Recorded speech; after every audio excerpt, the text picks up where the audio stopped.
April کو ہونے والی کانفرنس کو عدلیہ کے خلاف سازش قرار دے دیا۔ پریس ریلیز میں کہا گیا کہ یہ عدلیہ کو کمزور کرنے کی کوشش ہے۔ پروفیشنل پینل کا کہنا ہے بالخصوص بلوچستان بھر کی وکلا برادری نام نہاد کانفرنس میں شرکت نہ کرے۔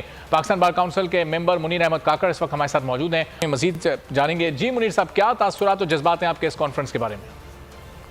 مسئلہ بیسیکلی مسئلہ کانفرنس کا تو نہیں، اس سے پہلے بھی ہمارے ادارے پر کانفرنسز کرتے تھے، 2007 سے تھی، اس کے علاوہ جو ہے حاجی پاکستان کی ایشو کے معاملے میں، لیکن یہاں پر ہمارے اداروں نے خود اس قسم کے اقدامات شروع کر دیے ہیں جو کانسٹیٹیوشن کے خلاف ہے۔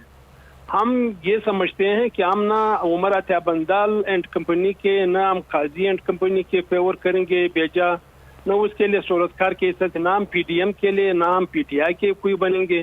ہمارے لیے سب سے اہم چیز ہے کہ کانسٹیٹیوشن کیا کہتا ہے، اس کانسٹیٹیوشن کو فالو کرنا ساری اداروں کا بشمول ہمارے وکلاء کی ذمہ داری بنتی ہے کہ کانسٹیٹیوشن کو سپریم ہی بنا دے۔